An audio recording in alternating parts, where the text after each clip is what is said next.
এই হাত দিয়ে আমি দেবের সঙ্গে হাত মিলিয়েছি। আজকে তারকেশ্বর থেকে বাড়ি আসার সময় দেবের সঙ্গে দেখা হয়েছে। এইদিকে আমার দিদি বলছে আমি তো এই হাত দিয়ে আর রান্নাই করব না, আমার দিদি বলছে। তো যাই হোক, আজকে তারকেশ্বর থেকে আসার পথে দেবের সঙ্গে দেখা হয়েছিল হচ্ছে মানে দত্তপুকুর টিএমসির আর কি মিছিল ছিল।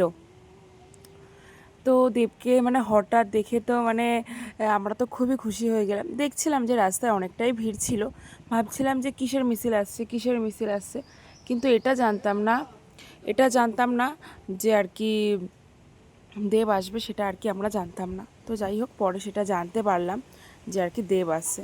তো যাই হোক, পুরোপুরি ভিডিওটা দেখতে থাকো বন্ধুরা।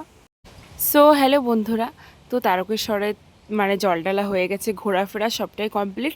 এখন শুধু আর কি কী কিনবো কি না কিনবো তোমাদের সঙ্গে চলো আমি সবটা শেয়ার করি। হ্যাঁ, আমি নিয়েছিলাম একটা শিবলিঙ্গ, নিয়েছি কিছু কসমেটিক্স নিয়েছি, আর সবার জন্য যারা যারা আমার আত্মীয় স্বজন তাদের জন্য কিছু সুতো প্রসাদ, যেগুলো মাস্ট মানে আর কি নিতেই হয় তারকেশ্বরে আসলে, আচার, এগুলো নিয়েছি। তো চলো আমার ভিডিওটা সম্পূর্ণ দেখতে থাকো।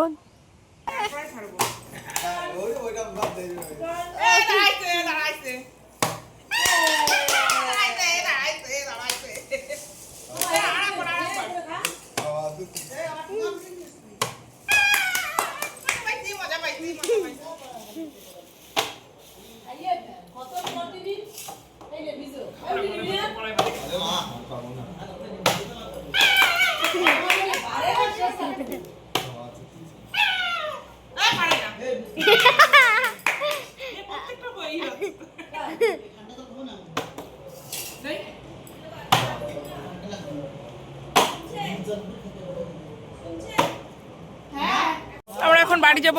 আমাদের গাড়ি গাড়ি ছেড়ে দিয়েছে, মানে ছাড়েনি এখনো, ছাড়বে। এই যাচ্ছে আমাদের গাড়ি। চলো কলাম ওইদিকে যাতে পুরি সবজি খাইয়ে আসি। এখন আমরা যাচ্ছি পুরি সবজি খেতে। আমাদের জল ঢালা কমপ্লিট হয়ে গেছে। এখন আমরা বাড়ি নয়, দক্ষিণেশ্বর যাবো। এখান থেকে দক্ষিণেশ্বর থেকে তারপরে সিধা বাড়ি। তো আমাদের গাড়ি ছেড়ে দিয়েছে, খুবই মানে খারাপ লাগছে।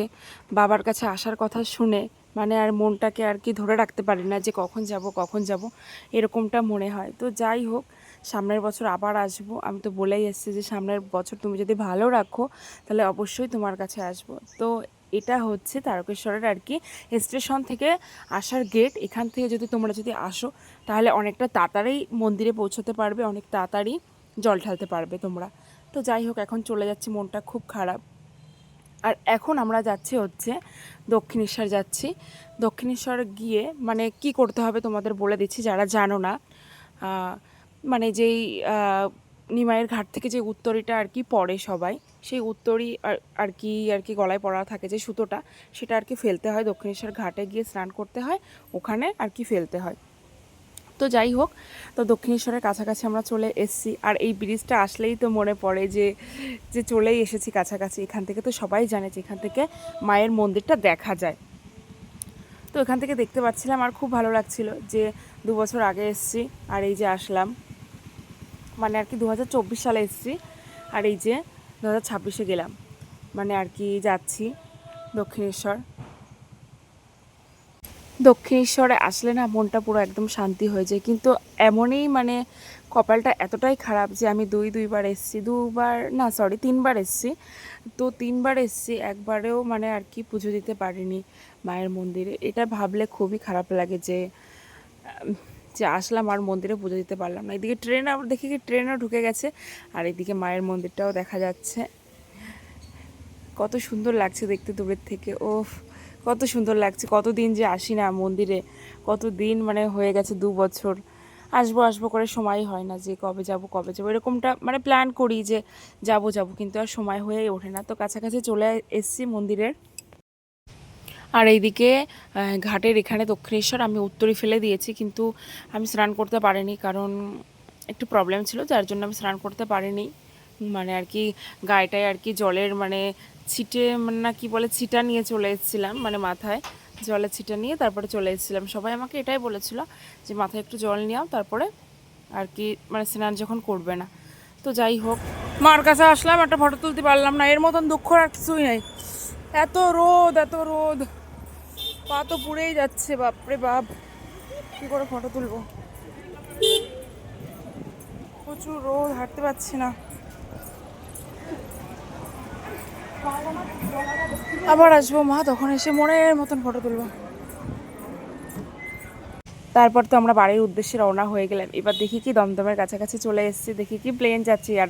মানে এয়ারপোর্টের পাশ দিয়ে আর কি আমরা যাচ্ছিলাম, দেখি কি প্লেন যাচ্ছে। দেখি তো মনটা খুবই খুশি হয়ে গেল, সবাই ভিডিও করছে। আর মানে খুবই ভালো লাগে। বিয়ে হয়ে গেছে তো তাই কি হয়েছে, কিন্তু এখনও মানে এরকম জিনিস দেখলে এখনও মনের মধ্যে খুবই ভালো লাগে। খুবই মানে মানে একটা অন্যরকমই আনন্দ লাগে। কি বলবো গাইস তোমাদের। তো দেখো আমরা সবাই মানে যারা যারা ছিলাম গাড়িতে সবাই তো ভিডিও করছে, আমিও একটু ভিডিও করেছিলাম। এদিকে বাড়ি আসতে আসতে হঠাৎ দেখি কি খুব বড় একটা মানে আর কি মিছিল বেরিয়েছে। এবার তো খুব জ্যাম লেগেছে বারাসাতের দত্তপুকুর ওই দিকটায়।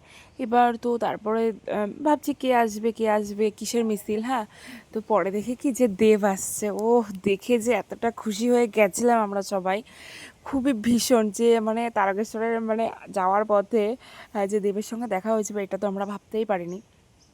তো যাই হোক, খুবই ভালো লাগলো, খুবই খুশি। আমি তো খুবই এক্সাইটেড ছিলাম যে দেব মানে সাইড দিয়ে গেলে আমি হাত মিলাবো। তো একবার হাবড়া কলেজে এসেছিল দেব 2019 সালে। তো তখন অনেকটাই মানে অনেক লোক ছিল, যার জন্য মানে এটা সম্ভব হয়ে ওঠেনি। কিন্তু আজকে আমি ভেবেইছিলাম যে আজকে মানে আর কি হাত মিলাবই। যখন গাড়ির সাইড দিয়ে গেল না, মানে এতটা হ্যাপি লাগছিল। তো নমস্কার করলো প্রথমে, ঠিক আছে। তো তারপরে দেখতেই পাচ্ছ তোমরা, তারপরে আমি তো এত জোরে দেবের হাতটা আমি ধরে রেখে দিয়েছিলাম। এবার মানে সবার সঙ্গে হাত মিলাচ্ছিল, হাত মিলিয়ে ছেড়ে দিচ্ছিল, কিন্তু আমি অনেকক্ষণ দেবের হাতটা আমি ধরে রেখেছিলাম। দেব তারপরে দেখি কি ও কি মুচকি এক হাসি দিল যে আমি এতক্ষণ হাতটা আমি ধরে রেখেছি বলে। তো খুবই ভালো লাগলো, এতটা মানে পুরো সার্থক হয়ে গেল। আর সবাই জানে যে দেব তো মেয়েদের ক্রাশই, ঠিক আছে। যাই হোক, আমরা বাড়ি নেমে গেছি, গাড়ি চলে গেছে, আমরা নেমে গেছি। আর আমি একটা রাধাকৃষ্ণ ফটো নিয়েছি। তো গাইস, আমার ভিডিওটি যদি ভালো লেগে থাকে লাইক সাবস্ক্রাইব করে আমার পাশে থাকবেন, সাপোর্ট করবেন প্লিজ।